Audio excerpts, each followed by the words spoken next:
Hey everybody, it's Tuesday, which means I have another marketing hack for you here on my IGTV station. Today I wanted to talk about one of my favorite tools when it comes to being able to optimize your site for SEO. So I think one of the best things that you can do is run your site through an SEO audit tool and really kind of see what is holding you back, what are some of your issues, because sometimes you can think that you did everything or you think that you did it right, and you may realize that you're actually missing something. So there are tons of tools out there between Moz and SEMrush and all of these great things, but sometimes you just don't want to pay for them, or sometimes you run through your free trial and now you have to pay because they are some great tools and a lot of them offer free trials, but if you've done it a few times, then you may run through your free trial and you're not really ready to pay. So I have this really cool tool that I use with all of my clients just to run their site through and be able to really quickly check what's happening with their SEO. So I'm going to hop on over to the computer and show you how to use it. All right, guys. So this is one of my favorite free SEO audit tools. It's called Seo Timer. Seo Timer. Basically, it's SEOPTIMER. It's completely free. They do have an upgraded version, but to me, I think the free version works really, really well, and I really like to use it every single time I have a new client. I like to kind of run through their website. It's also a really great tool just to kind of remind you sometimes of things because, you can kind of start slacking off on some of best practices and things like that. So let's run my website through and we will see what happens. So it takes just a couple seconds. It's going to run through your website and pull up a bunch of different stuff. It's going to break it down by the different categories. We're going to talk about this performance one in a little bit. But it's going to break it down by SEO, usability, performance, social, and security. And it's a pretty robust report. And I really like that because it kind of gives you a lot of good information. So in the first section we're going to talk about is SEO. So it talks you through your title tag, your meta description tag, make sure you have your headers. Obviously, we want to see these little green check marks. It's going to run you through your keyword consistency, basically letting you know kind of how you're doing as far as making sure you have keywords on your back end. So these are the classic SEO techniques, using your title tags, your description tags, things like that. This one's good. I love this. It checks your alt attributes. So sometimes when I upload images to my blog especially, I can get a little bit lazy and not add alt tags. I just forget or I'm rushing or something like that. So it's a great little reminder that I have some images that don't have any alt tags. So to run back in and make sure I do that as well to make this be a little green check mark. It also looks through your backlinks, so it sees how many external backlinks you have going to your site. All backlinks, I believe, includes your social media backlinks as well.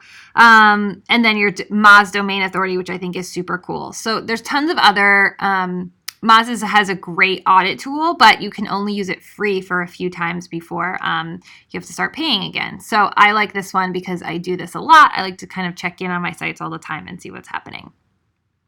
This is a good one too for me, especially to remember, is a lot of times when I'm making blogs, I just sort of do the default URL that pops up when I create a blog. And it's saying I don't go through and make sure that it's a friendly URL. So that means it doesn't include like a bunch of numbers or letters or that it has more actual words that are very clear and short and easy to remember both by humans and for search engines to scan. So this is a really good reminder when I'm posting blogs to just go in and edit the URLs. Again, it's all about spending too much time on everybody else's stuff and not enough time on my own. And then it's going to run through, make sure you have your robots text file, your sitemap, and then if you had Google Analytics installed, it's going to run through your usability. So making sure that it's usable both on mobile phones as well as on tablets, which we all know by now is very, very important. It will also check to make sure you don't have flash or iframes or anything like that.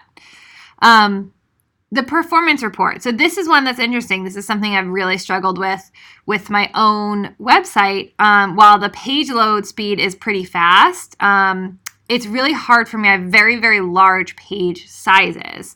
And I haven't quite figured out with my web builder yet how to lower the size of pages. I don't have that control right now. So this is something that's going to be a pretty big one that I definitely have been trying to work on. and try to figure out how to reduce the size of my pages.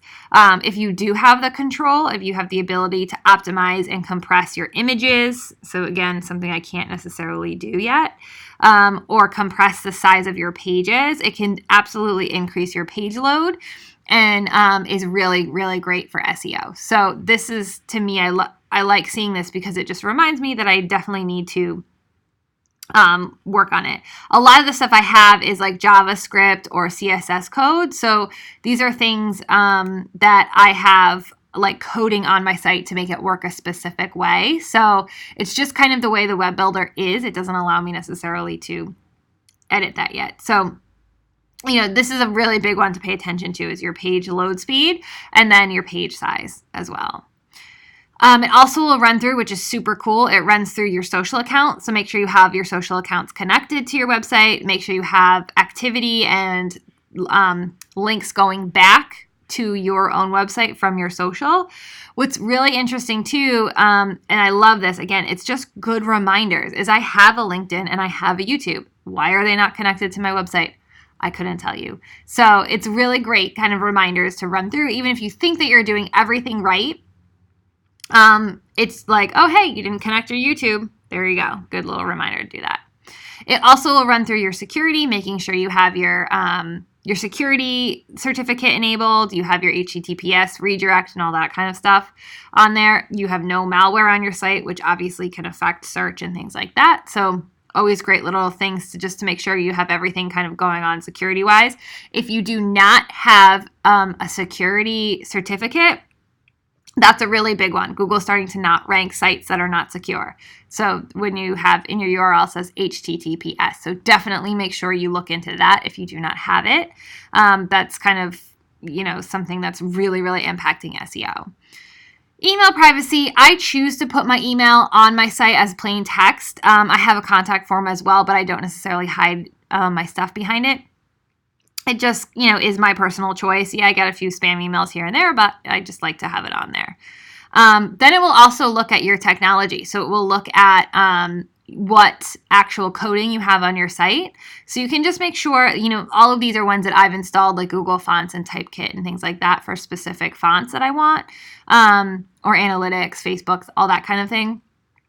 But it's just a good kind of check to make sure that there's nothing kind of sketchy sort of added onto your site that you didn't want on there.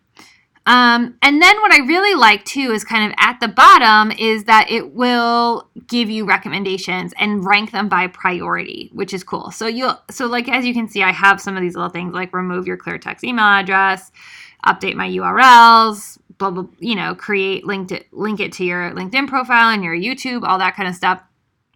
But I can see that these are all kind of like low priority stuff. So there are things that, you don't have to necessarily freak out over and make sure you do immediately, while something like reducing your page file size is a high priority to Google. So it's something that's a pretty big deal and can definitely impact my SEO. So it's something that I need to pay attention to, and I need to see what I can do about it. I like this because you can kind of scroll through and it's hard to tell sort of what's super important and what's not necessarily as important. And this really kind of breaks it down. It's things that you can do to sort of increase your SEO or make it a little bit better, but it's not necessarily impacting it all that much. So you don't necessarily have to freak out and worry about it. So again, it's Seo Optimer or SEO one of my absolute favorite tools, completely free. You can run reports as many times as you want on as many websites as you want. And I think it gives a pretty comprehensive thing. So I will see you back here next Tuesday for another marketing tip right here on my IGTV channel. Thanks, guys.